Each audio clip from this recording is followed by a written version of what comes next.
देखिए स्टूडेंट, अभी एक नया स्प्रिंग बैलेंस का प्रॉब्लम है। A direct reading spring balance consist of a helical tension spring. Helical tension spring की बात चल रही है, ठीक है। Helical tension spring which is attach to the rigid support. एक तरफ से ये रिजिड सपोर्ट है, रिजिड सपोर्ट, ठीक है, attached to the rigid support at one end and carries a weight on the other free end। और दूसरा जो फ्री एंड है वहां पर वेट अटैच किया हुआ है, ठीक है। Free end the pointer attach to the free end moves on the scale. ये फ्री एंड पे यहां पर एक पॉइंटर अटैच किया हुआ है और ये पॉइंटर कहां पर मूव हो रहा है? एक लीनियर स्केल पे मूव हो रहा है। The free end moves on the scale which indicates the weight। यहाँ पर जितना भी वेट होगा 1 kg, 2 kg, 3 kg, 10 newton, 20 newton, उसके अकॉर्डिंग ये डिस्प्लेस होगा पॉइंटर, और पॉइंटर यहाँ पर वेट दिखाएगा, ठीक है। वो वेट के according indicates the weight. The length of the scale is 100 mm। ये समझना जरूरी है। Length of the scale is 100 mm, यानी ये स्केल का लेंथ कितना दिया हुआ है आपको?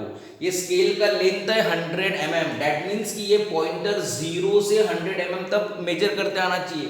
इसका मतलब कि ये डिफ्लेक्ट कितना होगा? 100 mm, यानी आपको डिफ्लेक्शन ऑफ द स्प्रिंग दिया हुआ है। ये 100 mm डिफ्लेक्ट होगा तो पॉइंटर 100 mm पे जाएगा। तो स्केल का कैपेसिटी दिया हुआ है 100 mm, 100 mm तक आपको मेजर करते आना चाहिए। इसलिए ये डिफ्लेक्शन इसमें 100 mm होगा तो ये नीचे जाएगा। इसलिए ये the length of the scale is 100 mm, that means the deflection of the spring should be 100 mm, तभी वो इतना नीचे जाएगा। समझ पा रहा है? तो डिफ्लेक्शन 100 mm दिया हुआ है। The maximum capacity of the balance to weight is 600।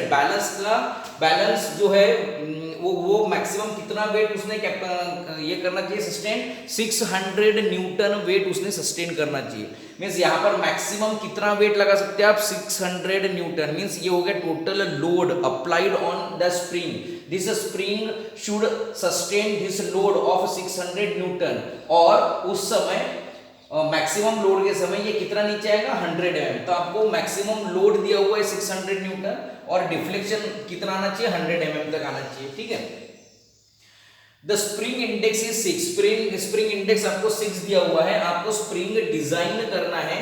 Material आपको दिया है 1095 कार्बन स्टील। अभी तक हम लोगों ने देखो, इसके पहले सिर्फ एक हम लोगों ने टेंसाइल स्प्रिंग डिजाइन किया था, उसके पहले सभी हम लोगों ने compression helical compression spring decide किया।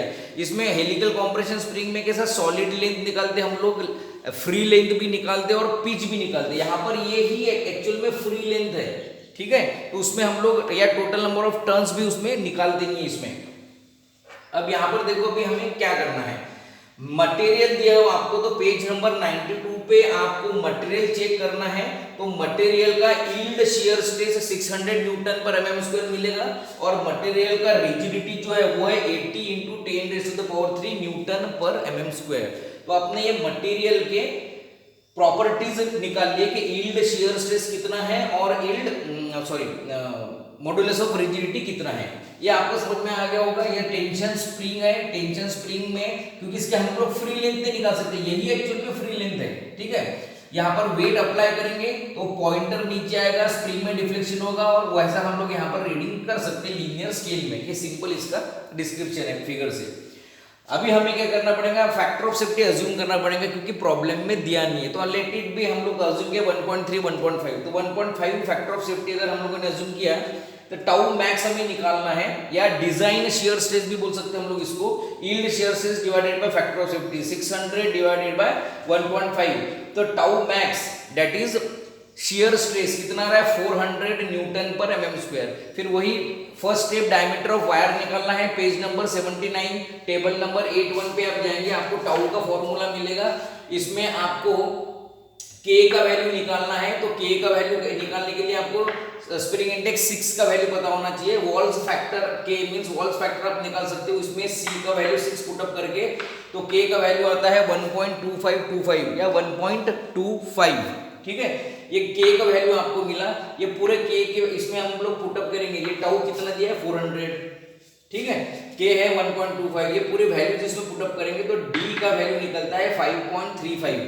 इसको हम लोगों ने सिलेक्ट किया कि लेट इट बी 6, 5.35 ड्रॉ नहीं कर पाएंगे अपन, एग्जैक्ट इतना मैन्युफैक्चरिंग नहीं हो पाएगा, तो इसलिए हम लोग उसको राउंड अप कर सकते 6 पे, ठीक है। 6 mm डीएम डी का वैल्यू निकल लिया, diameter of the spring wire.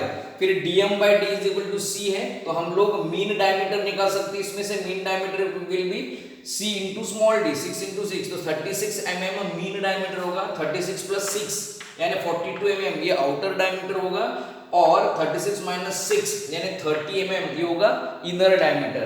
तो ये स्प्रिंग बैलेंस का हम लोगों ने सबसे पहला स्टेप कंप्लीट किया, जिसमें डायमीटर ऑफ स्प्रिंग वायर हम लोग फाइंड आउट करते हैं, और मीन डायमीटर और आउटर डायमीटर और इनर डायमीटर।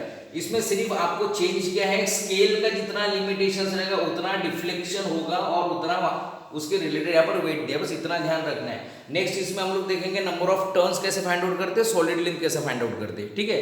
फ्री लेंथ तो इसका रहेगा ही नहीं, पिच भी नहीं रहेगा, क्योंकि पिच यहाँ पर ऑलरेडी ये पिच है, क्योंकि ये ऑलरेडी टेंशन स्प्रिंग है।